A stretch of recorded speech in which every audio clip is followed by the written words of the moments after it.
Bueno, estamos con la doctora Mariela Gómez y con Margarita, que está dentro de su panza, que estamos esperando que nazca, pero por suerte Mariela nos contó que todavía faltan algunos días nada más, posiblemente una semana. Totalmente. Bueno, semanas. bienvenidas a ambas. La verdad es que da placer cuando uno ve a esta mujer embarazada, sonriente, divina. Yo le decía a ella antes de empezar la nota, digo, envidio todas las circunstancias que estás por pasar. Pero ahora vamos a hablar de temas médicos y uno que es muy, pero muy importante, que tiene que ver con la anemia, de cómo identificarla, de saber cuáles son los síntomas, si existen o no existen síntomas, y fundamentalmente tratarla. Porque esta anemia, que nos acostumbramos a tenerla y que queda ahí como si fuera algo pendiente y empezamos a transcurrir la vida con una circunstancia que después nos puede afectar y mucho.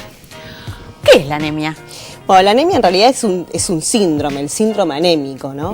Que se caracteriza por un conjunto de signos y síntomas debido a la disminución de la hemoglobina, que es un valor de laboratorio que se detecta con un hemograma convencional, y de acuerdo a la Organización Mundial de la Salud se define anemia de acuerdo al sexo, a la edad y a la etapa vital que esté viviendo el individuo, ¿no? O sea que los valores son distintos. Son distintos. En los por ejemplo, en un momentos. hombre se define anemia cuando tiene menos de 13 de hemoglobina, en una mujer no embarazada cuando tiene menos de 12 gramos decilitro de hemoglobina, y en una mujer embarazada menos de 11. ¿sí? Perfecto. O sea, cada etapa etaria de la vida tiene distintos puntos de corte para definir lo que es la anemia. ¿Y por qué es importante detectar la anemia? ¿Qué hace o qué le pasa al cuerpo cuando nosotros estamos con estos valores deficitarios? ¿Puede provocar a su vez otras situaciones? La anemia en sí, lo que hay que dejar en claro, que no es una enfermedad de per se, ¿no? Es manifestación de algo más, ¿sí? Siempre hay algo más que acompaña, un síndrome más global que acompaña la anemia. Y la clínica va a depender fundamentalmente de muchos factores, más que nada del tipo de anemia que tenga, ¿sí? Hay anemias que son moderadas, leves y otras que son severas, de la capacidad cardiorrespiratoria que tenga el individuo. No es lo mismo una anemia en un señor de 70 años que es tabaquista crónico, que es diabético, que la anemia de una chica de 20 años, ¿sí? Que tiene otra reserva cardiopulmonar. Y otra cosa fundamental es el tiempo de instauración de la anemia. No es lo mismo la anemia aguda, qué sé yo, un accidente de tránsito o una hemorragia digestiva aguda, ¿sí? Que rápidamente descompensa al paciente, que una anemia crónica, ¿no? Claro. Que de a poquito te viene dando pérdida, de a poquito, entonces como que el cuerpo se va acostumbrando, ¿sí? Al síndrome anémico.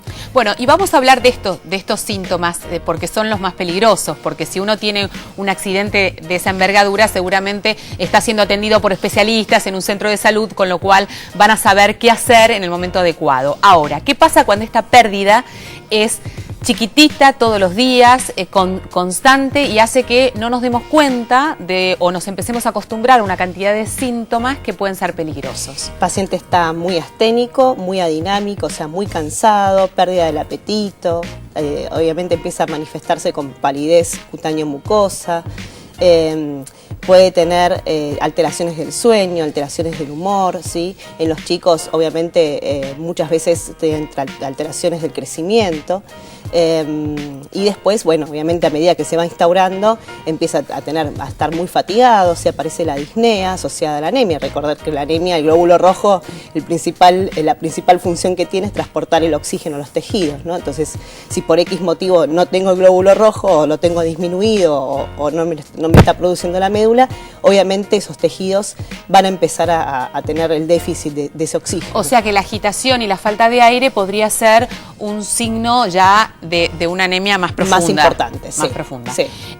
Cuando aparece esta palidez, esta sensación de fatiga, este cansancio, que no deberíamos de justificarlo inmediatamente con el estrés, sino que deberíamos de atenderlo, ¿a quién debemos consultar? ¿Debemos de hacer un análisis de laboratorio? ¿Debemos de ir a un clínico? A un clínico. El primer contacto generalmente que tienen los adultos es con el médico de cabecera, con el clínico, ¿sí? Y el clínico, con un simple análisis de rutina, puede detectar en este famoso hemograma, que digamos tiene el conteo de glóbulos rojos, de glóbulos blancos y de plaquetas, detectar este valor de hemoglobina que te dije, que es lo que va a definir si el paciente está anémico o no, y aparte va a dar otras características en el laboratorio, como el volumen corpuscular medio, que va a definir un poco qué tipo de anemia tiene el paciente, ¿no? O sea, y a partir de ahí empezar a ir a trabajar o averiguar por qué viene, es, ¿no? Porque repasamos esto que nos dice Mariela, que en realidad la anemia es va de la mano de otras cosas, que puede estar dando cuenta de otra patología que tengamos, ¿no? Totalmente. ¿Existe la anemia hereditaria? ¿Existe que una persona nazca con anemia y conviva con eso toda la vida? Sí, de hecho hay una de las clasificaciones de la anemia es la anemia congénita, sí, que eso generalmente no lo vemos nosotros los hematólogos de adultos, sí lo ven los pediatras, que son patologías generalmente intrínsecas del glóbulo rojo, o sea, ya sea de su membrana, de su complejo enzimático o de la hemoglobina. Entonces así tenemos la esferocitosis congénita, puede ser alteraciones digamos, cualitativas de la hemoglobina, que es la principal proteína que tiene el glóbulo rojo, y por ejemplo la anemia falciforme, la drepanocitosis, o alteraciones cuantitativas de la hemoglobina, la famosa talasemia, ¿sí? El síndrome talasémico, que es una de las anemias congénitas que generalmente se pesquisan más en la edad pediátrica. Nosotros los adultos quizás vemos el rasgo talasémico o una cosa muy asintomática que se detecta por el laboratorio, pero los pediatras generalmente son los que detectan los síndromes talasémicos. Que no tienen síntomas específicos la talasemia, no los tiene. Y por eso es tan difícil de detectar muchas veces, ¿no? Inclusive cuando hemos hablado puntualmente de la talasemia, nos han contado testimonios de personas que la tienen o que la han descubierto, se la han diagnosticado tardíamente, ¿no? Porque hay como una sintomatología que va dando vuelta y que acompaña la vida de esa persona, pero no se llega específicamente. Habitualmente se tratan con, o sea, son, digamos, como son anemias de glóbulos rojos chicos, pasan como anemias ferropénicas, y muchos clínicos o muchos médicos medican, polimedican con hierro, y en realidad lo que ferropénicas quiere decir que les falta hierro.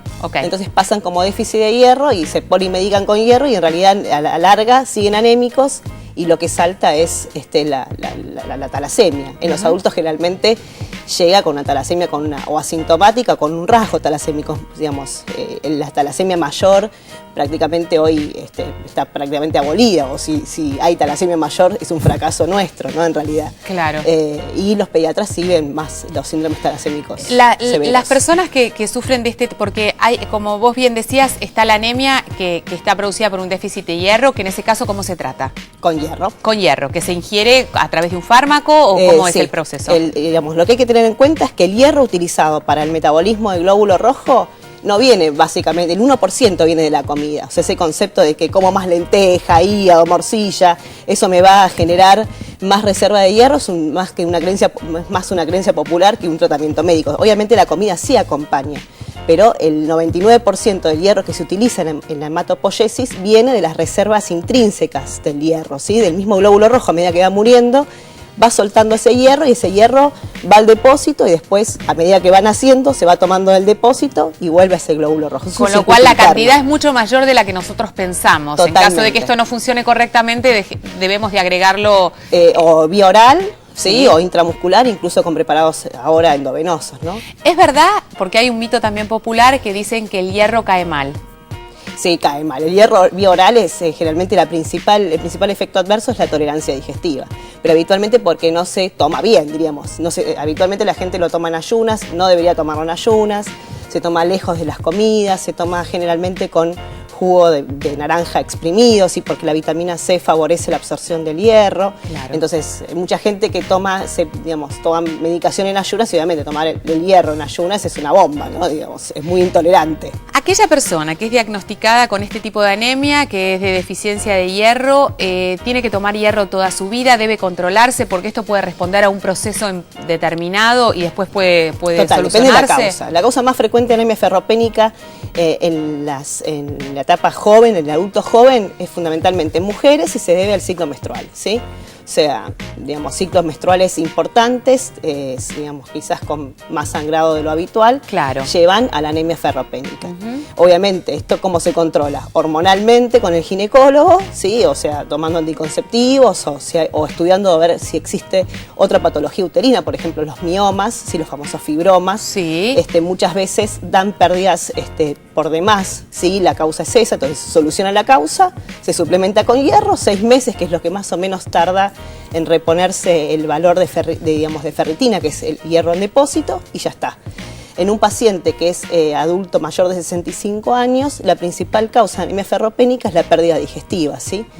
Ya sea por una gastritis, con una úlcera, una úlcera, hasta un cáncer de colon, ¿sí? Perfecto. El cáncer de colon, fundamentalmente el cáncer de colon derecho, se caracteriza por tener una anemia ferropénica crónica, no es aguda, o sea, viene perdiendo de a poquito, con otras características que acompañan al cáncer de colon, y bueno, en ese caso, obviamente, aparte de tratar la anemia, hay que tratar la causa, ¿no? Por supuesto. O sea que hay siempre una relación que en cuanto se soluciona la causa, la anemia se tiende a restablecer y vuelve a los valores normales. Sí. ¿Hay otro tipo de anemia que necesita de un tratamiento crónico? Por ejemplo, la talasemia es uno de ellos. La talasemia es, en realidad, en los adultos prácticamente es asintomática. Asintomática. O sea, quizás un poco de ácido fólico como para ayudar a esa eritropoyesis, pero no hay un tratamiento convencional. Perfecto. En los chicos, la talasemia se caracteriza, entre otras cosas, por tener un síndrome hemolítico crónico, ¿sí? Rompen permanentemente ese glóbulo rojo defectuoso.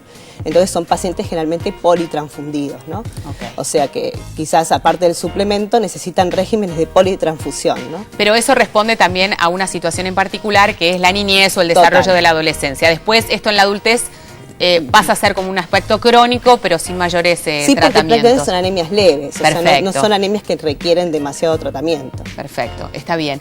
¿Existen otras vías por las cuales uno puede adquirir este hierro que no sean, por ejemplo, a través de un fármaco o hay vía inyectable, para tener en cuenta y para que la gente sepa cómo se puede suministrar? Está la vía intramuscular y están ahora los preparados endovenosos que rápidamente reponen el hierro, ¿no? Y obviamente la transfusión, pero la transfusión con hemoderivados, ¿no? Con glóbulos rojos, en las anemias severas, muy sintomáticas. Está bien. En ese caso, es el hematólogo el que va a determinar de qué manera esta persona debe ingerir este hierro, si es por una vía, por otra.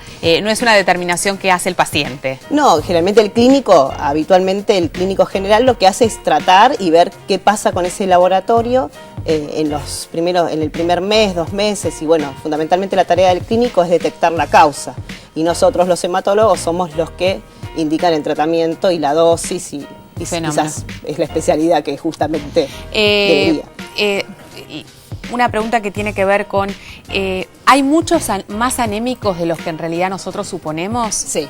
¿Eso está cuantificado o está estudiado? Sí, hay muchos pacientes que llegan a la consulta, pero en general el paciente adulto no consulta, o sea, no, el paciente adulto joven, el adulto quizás un poco mayor sí, porque empiezan con otras cosas y qué sé yo, empiezan con algún problema cardíaco, entonces ahí empieza la consulta, pero el adulto joven, qué sé yo, un adulto entre 30 y 50 años, cualquiera de nosotros que preguntás no tiene un médico clínico de cabecera. Lamentablemente, y recién hablaba Mariela y hacía referencia a todos estos mini síntomas que los vamos adquiriendo como naturales, ¿no? Que son el cansancio, que son la palidez, como que estamos ciertamente agitados o que tenemos problemas de sueño. A las mujeres nos lo detecta el ginecólogo. Claro. Qué sé yo, que capaz que te manda un análisis anual, un hemograma anual, entonces bueno, quizás te lo detecta y te dice, mira, anda a ver a un clínico, fíjate, pero generalmente no pasa. Bueno, o sea que hay una cantidad de personas que tienen anemia que todavía no lo saben. Sergio quería hacer una consulta. Sí, escuchamos. Una pregunta, Mariela.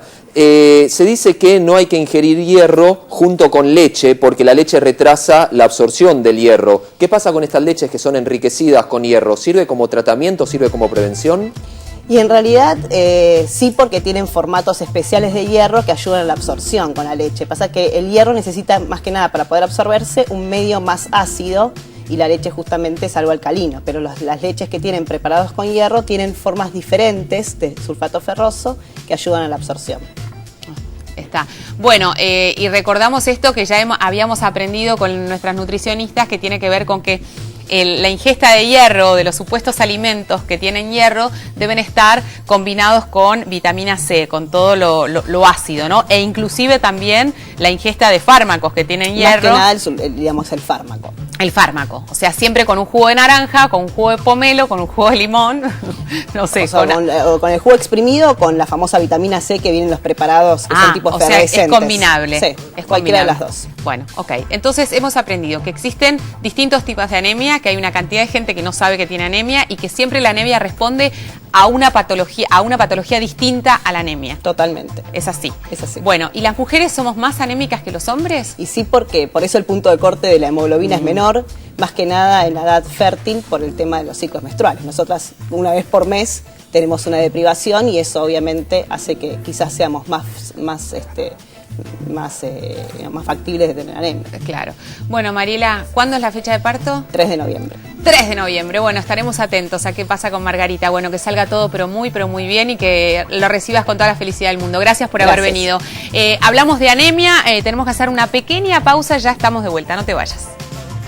El pasto del jardín y tu placar, tus armonías.